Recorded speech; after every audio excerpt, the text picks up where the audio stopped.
the passing of Labor Day, the president's working vacation at the LBJ Ranch came to an end. The summer, with its conventions and sudden flashes of world crises, was now over.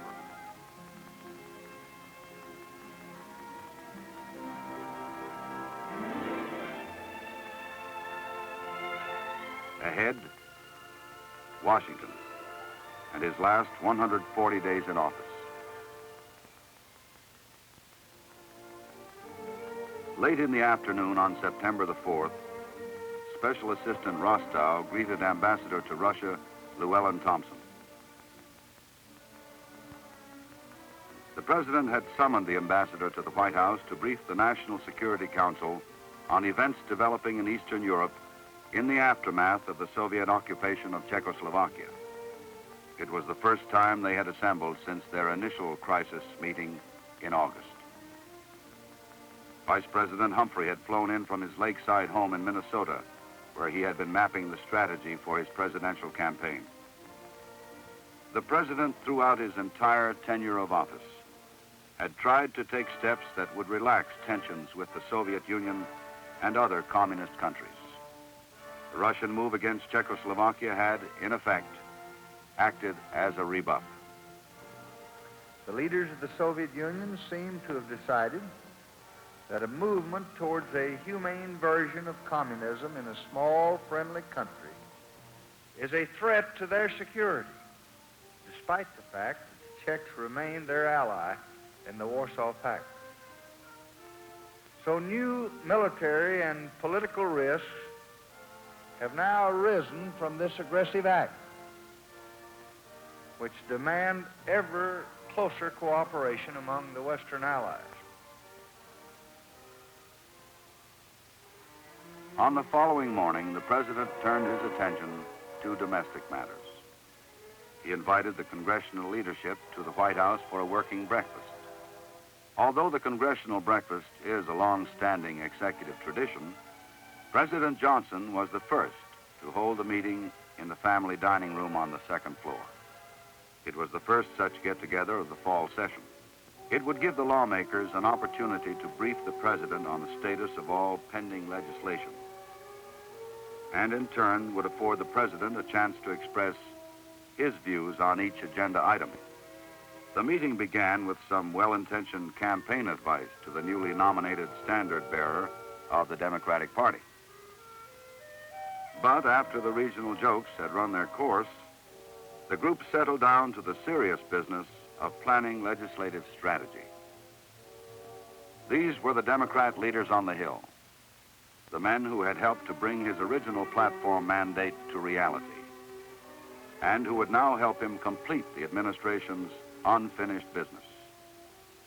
Mike Mansfield, Majority Leader, the man who channels legislation through the Senate. Senator Byrd of West Virginia, Secretary of the Democratic Policy Committee, a key lieutenant guarding the Senate floor. In the House, Speaker McCormick, who in 1961 succeeded the record-holding Sam Rayburn. The Speaker draws upon many long years of experience in the Congress to wisely direct the parliamentary maneuvering. Carl Albert, McCormick's right-hand man on the floor, using reason, influence, to gather in needed votes. Hale Boggs, the Majority Whip. He and his assistants sound out party sentiment, try to see that the members vote with the leadership. The whip polls may indicate major objections, may call for alterations to the pending bill to ensure passage. There were nearly 40 bills in various stages in Congress, representing a lot of work on the part of the executive as well as the legislative branches. The president emphasized the fact that each man, including himself, was being paid on a year-round basis. Even though there was a campaign on, there was business to do, all the way until January 20th. The president knew full well how much each man could accomplish in maneuvering the bills through Congress, for he himself had served in most of these leadership positions during his days on the Hill. Shifting the day's business to the cabinet room, The President presided over a comprehensive fiscal briefing, conducted, for the most part, by his budget director, Charles Wick. Both sides of the Senate aisle were represented, Minority Leader Everett Dirksen, as well as Majority Leader Mansfield. The main topics were the pending appropriation bills and the $6 billion spending cut that Congress had ordered in exchange for the 1968 tax increase. The President had instructed his cabinet to live within the $180 billion budget ceiling, but it now became apparent that commodity price supports and Medicaid payments, programs over which there was no executive control, were exceeding budget estimates by well over $1 billion. The President asked the Senate to make exemptions for both of these programs. Otherwise, the additional $1 billion would have to come out of some other already pared down source. The President expressed his views on other agenda items currently involving Senate action. His nomination of Justice Fortas had been stiffly opposed by a small sectional group. He urged the senators to talk with the committee chairman, pry the nomination out of committee, and report it to the Senate floor for final judgment. The President capped off his official day with an impromptu talk with the press. He opened the floor to the reporters, taking their questions on every topical subject, from the prospects of Senate action on the Non-Proliferation Treaty to world food production and population control.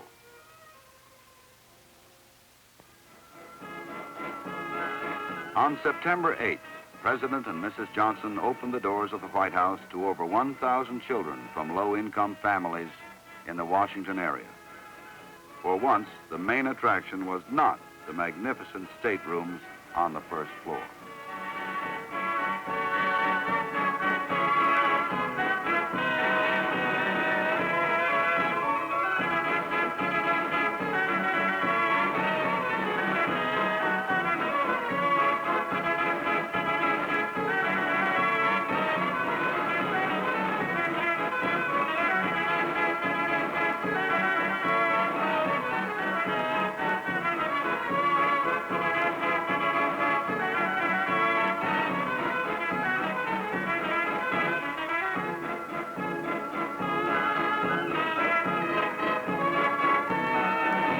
For many of the district's children, life is by no means a ball of cotton candy. The social programs designed to make their lives more meaningful take time to reach fruition. Meanwhile, Mayor Washington and the First Family were convinced that the children should have at least one day to look through that magic window into the Never Never Land.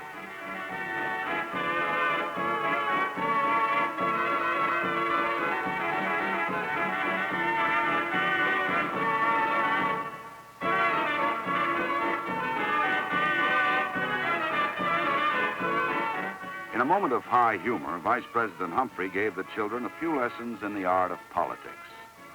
To be a political candidate, you must first throw your hat into the ring. Once your candidacy is declared, you capture the ear of the party, which was quite a trick for each of the Democratic aspirants in 1968. Then a quick glimpse into the future, followed by a demonstration proving who will be the strong man on November 5th.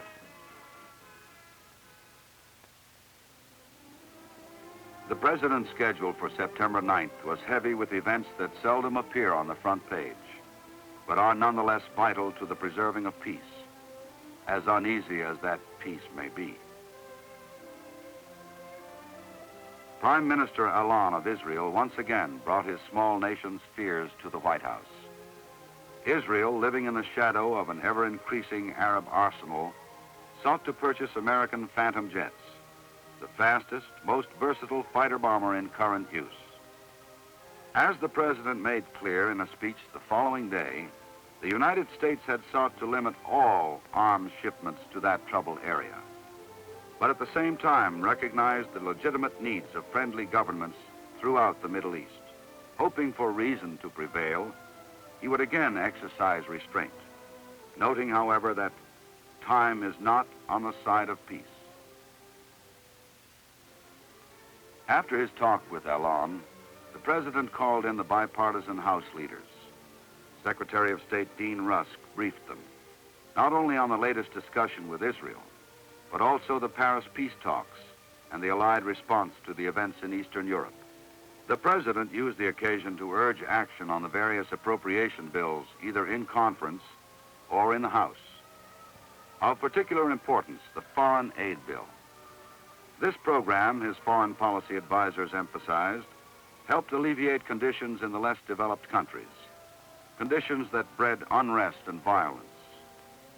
Foreign aid helped small, friendly nations strengthen themselves against the threat of attack. Yet, in spite of these urgings, Congress later in the month would slash the President's foreign aid program to its lowest in history. And at the same time, through a major provision to the bill, expressed the sense of the Congress that the President should begin negotiations with Israel for the sale of as many supersonic planes as may be necessary to prevent Arab aggression. The give and take with Congress was a recurrent theme throughout his schedule-packed morning. With his Price Stability Committee, the President turned from foreign affairs to economics. We don't think we would have had the inflation we have if we could have gotten a tax bill at Rome. But that's our system, and we do have checks and balances, and you can't mash a button and get Congress to act when you want it to. If we had, we'd have had a tax bill in '66. Hindsight, a great many people say, well, the President should have come out here and made him pass a tax bill in '66. Well, if I could have made him pass it, I would have. I gambled and thought I could make them pass it in '67, a non-election year. '66, they told me only 4 votes out of Ways and Means Committee, 25 would go with us. So rather than divide the country and try to get up here and carry on a big fight, we had no chance of winning. I thought, well, maybe you get the election behind you and maybe you can do it in '67. But we couldn't even do it then. In '68, we only did it after great efforts and phenomenal success and leadership by Secretary of Treasury. So we're paying for some of that now. And I think that we can be reasonably well satisfied with what we have achieved and the prosperity that we have. But we must learn how some way to cope with the biggest remaining economic challenge we have, and that is price stability. The President's efforts to achieve a non-inflationary prosperity soon received a sharp blow. A week later, the Chrysler Corporation announced an excessive price increase on its 1969 models. If the price increase prevailed throughout the industry, $750 million would be taken out of the pockets of new car buyers. After immediate consultation with his Price Stability Committee and the Council of Economic Advisors, the President used the full force of his influence and reason to roll back the prices to an acceptable level. Observation that one of the things that I have taken a great deal of satisfaction in the 5 years that I've been here is the general attitude of the business community and the labor community in cooperating with the official policies of their government. The alliance between business and government was further strengthened only moments later, when President Johnson dedicated the Department of Housing and Urban Development building in Southwest Washington. And just a few weeks ago, I came here in this very spot to sign into law the Housing Act of 1968, which we believe is the most far-reaching housing legislation that Congress has ever enacted in the history of this country. That law creates for the first time a national housing partnership, a venture which will enlist the resources of American business and labor in the effort to renew America. The housing partnership, to be headed by Edgar Kaiser, would seek to stimulate private investment in low-cost housing, to attract large corporation money to finance the building of the 26 million homes and apartments needed in the next 10 years, including the replacement of all the 6 million slum dwellings that blighted the nation. But financing was only one problem to be overcome. Business leaders, the urgent question is not can we build all of this, but can we build it better and more beautiful? An environment of harmony and beauty cannot be a luxury. We think it is a necessity if we are to build new beauty and new order and new meaning into the lives of our fellow Americans. It would be tragic for us to wear blindfolds while we build, to fail to see that the squalor of the rich can be as dreary as the squalor of the poor. We have the power to see, and we have the duty to choose. What we are encouraging within government, we hope to foster in every area of American life. And that is a deep concern not just for quantity and not just for size in our achievements, but for quality and for style as well. And this great structure symbolizes our hope. The work that you do here each day will deeply influence the quality of life in America, the shape of our homes, our cities, our daily lives, the lives of our children, and the kind of life they will lead tomorrow.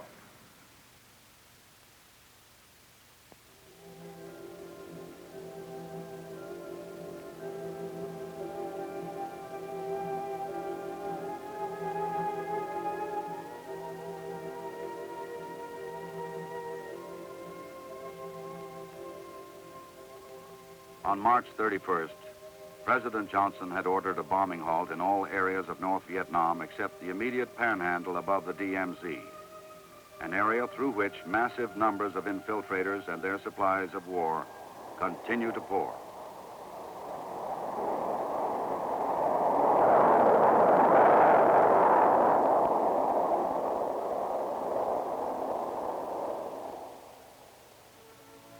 As a result of this decision, the much-awaited truce talks with Hanoi began in Paris on May 13th. During September, Ambassador Averell Harriman, President Johnson's chief negotiator at the talks, reported that after 4 months and a total of 21 formal sessions, there still had been no substantive discussions. The North Vietnamese negotiators clung to their long-held demand that all bombing must stop before they will discuss anything else. The President, in close counsel with his top military and foreign affairs advisors, repeatedly asked for assurances that Hanoi would reciprocate with some form of military de-escalation should the bombing be completely stopped. No such assurance was forthcoming. As the President and his advisors knew, dissident voices within the nation, within his own party, continued to sound long and loud for a complete bombing halt. And some even continued to challenge the American commitment in Vietnam. The President decided to make his administration's stand in Vietnam crystal clear once again, and to spell out in detail the compelling reasons for continuing to bomb the North Vietnam Panhandle. The forum for the occasion was the American Legion's 50th Annual National Convention in New Orleans. When the first American soldiers went into South Vietnam in the early 1960s, it was because this nation saw that if the communist aggression, if that aggression there succeeded, the entire region of Southeast Asia would be in mortal danger, and the threat of world war would be more ominous. We have heard many voices raised in opposition to this stand. Indeed, I have sought some of these voices out. We have searched every avenue every avenue of thought and opinion on this issue that so troubles all of our people today. Now, let me make it as clear as I possibly can why we are still and will continue to bomb the panhandle of North Vietnam. Why reestablishing the DMZ, I think, is so critical to peace in Vietnam. In the area just below the DMZ, we and our allies have some 4 divisions of men and the necessary people to support them, involving more than 60,000 Americans and 1 division of South Vietnamese. Just behind them and the rest of I Corps are an additional 164,000 American and Allied fighting men. Those close in to the DMZ are subjected daily to artillery fire and the direct movement of enemy forces across that DMZ against them. And all of those men in I Corps are constantly subjected to a massive flow of supplies and infiltrators and rocket fire through the panhandle to the northern parts of the battlefield. Now, if we can't take our men in, and we're not going to take our men out, it appears to me, third, that the best thing we can do is to bring our planes to bear in the panhandle across the line against the artillery and the trucks and the rocket launchers that are being fired on our men, and to bring it to bear against the enemy trucks and the enemy troops and the enemy supplies that are coming through. Because every secondary explosion, and there were thousands there last month, means that that powder and that steel doesn't have to be brought back from South Vietnam if it's stopped in North Vietnam by some American soldier in his body.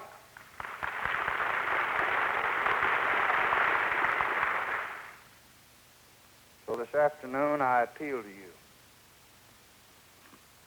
to support your country, to support your fighting men, to support peace by maintaining strength in this country, by refusing always to bow to the demands of the moment, by refusing always to sacrifice principle in the things we hold dear, by standing as firm at home as you expect your sons to stand abroad, and ask yourself if you're doing it.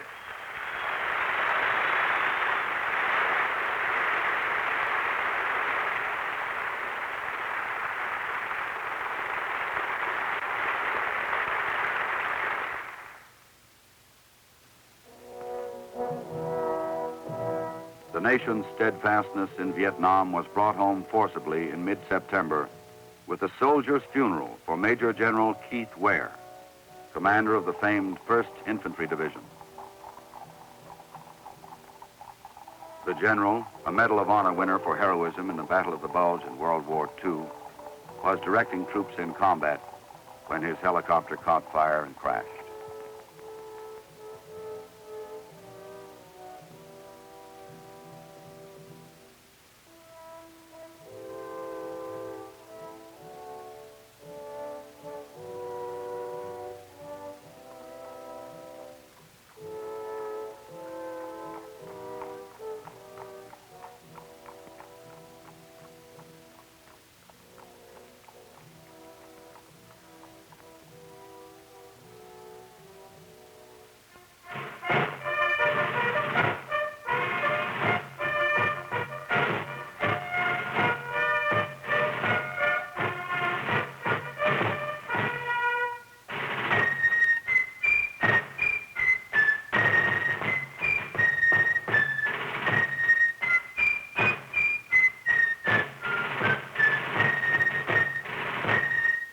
In an impressive Medal of Honor ceremony on the South Lawn, the President decorated 5 members of the Army for conspicuous gallantry in Vietnam. The men who stand here beside me today, impatient men who did not wait in the bunker until the battle was over, but joined it with incredible courage, know that the conflict in Vietnam demands something more than impatience. It demands steadfastness, the willingness and the ability to endure hardship and disappointment as long as the cause is honorable and in the quest for an honorable peace. The history of our country suggests that what the times demand, our people produce. And these times demand not only impatience that drives us to change and improve our country, but also steadfastness, so that what we have begun in hope will not be discarded in frustration and anger, so that the bravery of these men and their hundreds of thousands of comrades in arms will not have been offered in vain. We salute you, we thank you, we honor you.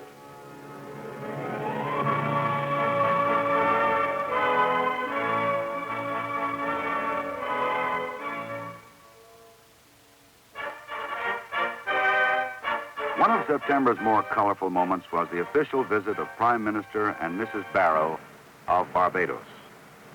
As host and hostess for the nation, President and Mrs. Johnson have received over the years chancellors, presidents, emperors, and kings.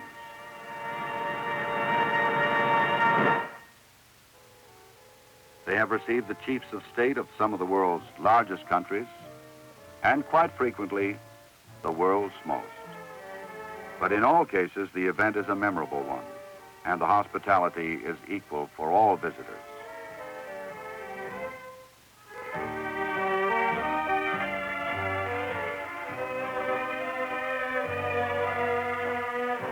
The pageantry of a state visit blends with personal warmth and rich tradition to make it the most elegant of all White House occasions. Each detail of the ritual has its own importance, and each is observed faithfully throughout the succession of presidents. When evenings are warm and the weather is fair, President and Mrs. Johnson have on occasion held a state dinner in the Rose Garden, an innovation of their own that greatly enhances the event. Johnson and I are so pleased that the Barrows could come and bring this good Barbados weather to Washington for a delightful evening here this evening. The Prime Minister reminded us this morning that George Washington traveled to Barbados in 1751, and he was returning his visit. When two chiefs of state dine together and exchange toasts to their respective countries, their remarks often underscore current national policies. We act in the belief that no nation, large or small, can or should turn its back on another nation that may be the victim or may be unfortunate enough to be assaulted by aggression. We do not believe, from all that we've learned through the years at such painful cost, that there is ever any such thing, Mr. Prime Minister, as harmless aggression anywhere or any time. Ladies and gentlemen, please join me in a toast to Her Majesty the Queen.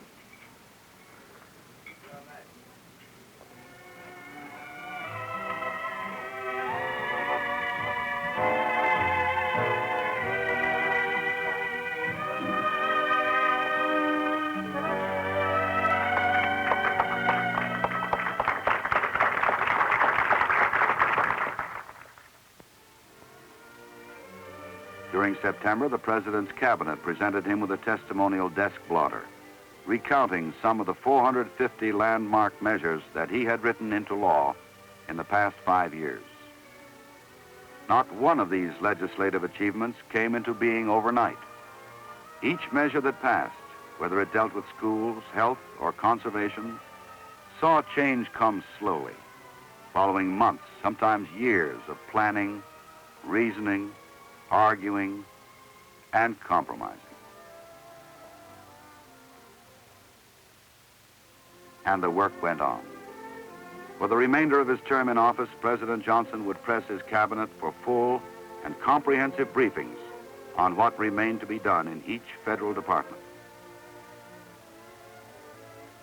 Wilbur Cohen, Secretary of Health, Education, and Welfare, focused attention on many areas where change was needed. Among them, the high cost of medicine and the work remaining in helping the mentally retarded.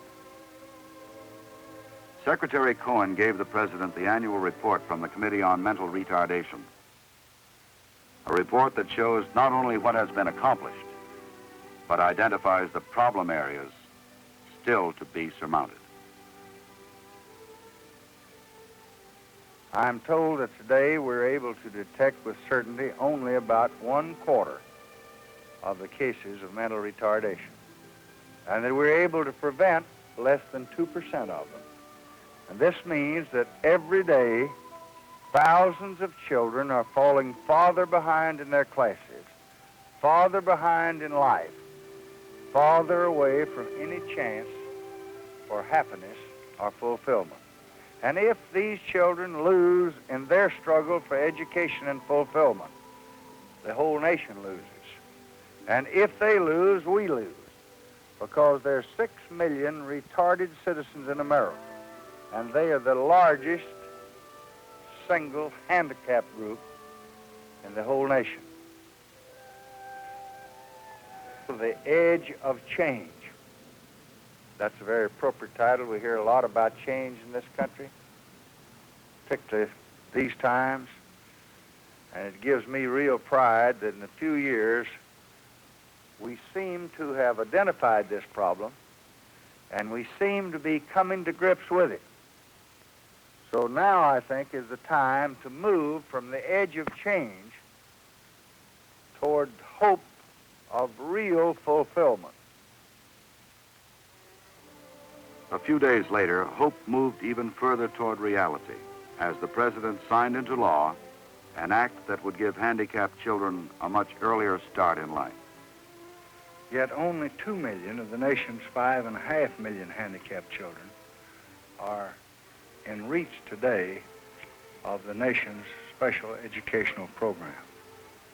We think this bill will help us to change all of that, because it will provide from 70 to 100 model educational centers throughout the nation to help the handicapped. No one could doubt the determination of these youngsters, not if you have ever seen a crippled child struggle to walk across a room, or see a little retarded girl trace a picture again and again and again, determined to get it just right. And it gives me very special pleasure to think about the good that's going to flow from this legislation, to think about the lives that it's going to touch and the lives that it's going to help. In autumn, the White House social calendar picks up momentum, but not all of the schedule is official.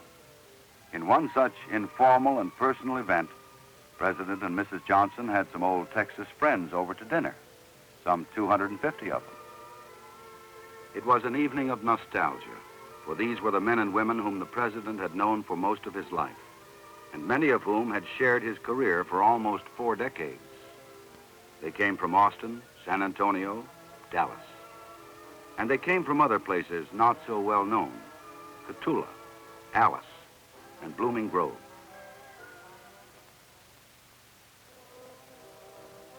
As September drew to a close, President Johnson knew he would soon join that exclusive fraternity of former office holders. He had often expressed in word and deed his affection and respect for his predecessors. In this spirit, President Johnson invited John Eisenhower, the former president's son, to the White House to receive a proclamation in honor of his father, a proclamation that would set aside a time in October as Salute to Eisenhower Week. The president not only showed regard for his predecessors, but went out of his way to make the transition smooth for his successor, no matter who it may be. He instructed his cabinet to maintain an open-door policy towards all presidential candidates, particularly in the area of foreign affairs. The president's personal choice for a successor, however, was clear. In 2 telegrams to the Texas Democratic Convention, he urged an all-out effort for the chosen candidates, Hubert Humphrey and Ed Muskie. Mrs. Johnson and Linda, with high spirits and indomitable faith in their party, put their personal touch on Mr. Humphrey's campaign. In a lively walk up Connecticut Avenue, they showed a phalanx of Washington reporters just where the action was.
The annual meeting of the governors of the World Bank and the International Monetary Fund provided the opening curtain on a highly colorful and rewarding day for the president.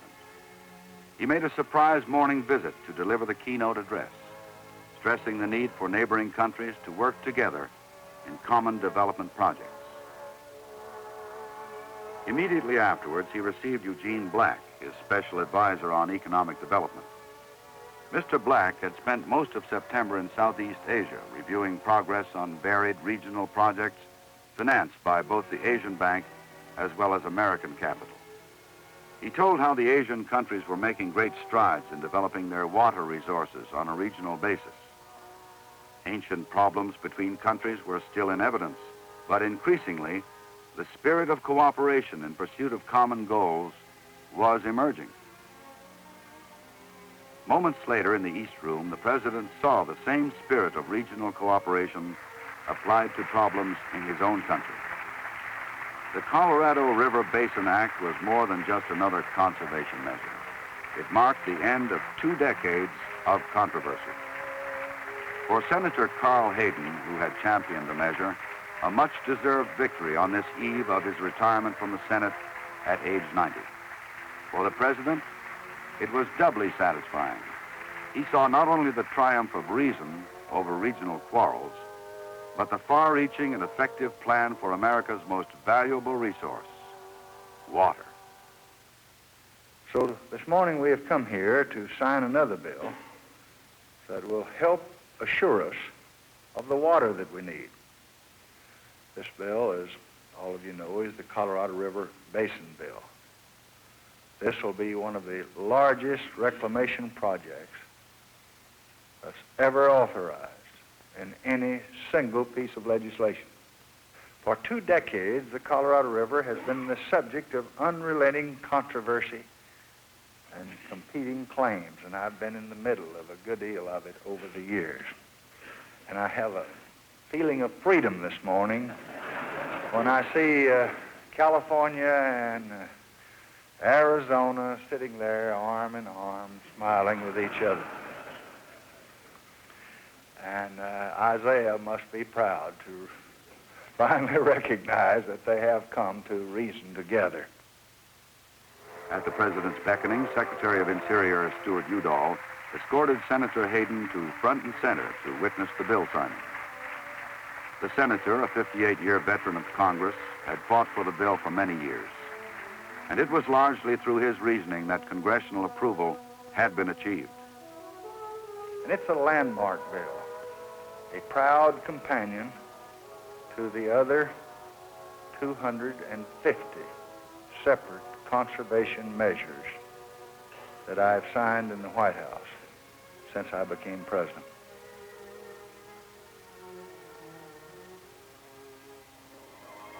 For the millions of Americans west of the Continental Divide, it'll provide more water for growing cities. It'll provide more water for expanding industries, for the farmers' crops, and for the ranchers' cattle. And we'll do all of this without defiling or without despoiling the ancient and the spectacular landscapes along the Colorado. I think I know what a plentiful water supply can mean to a barren and parched countryside. I have carried a lot of irrigation pipe myself. I have seen irrigation ditches flow. I have seen the spring rains harnessed. I have seen floods prevented. I have seen families enjoy the serenity of a new lake shore where once there was only dust. So by taking this action today, I know from what I've seen that we are making the waters of the West a little sweeter.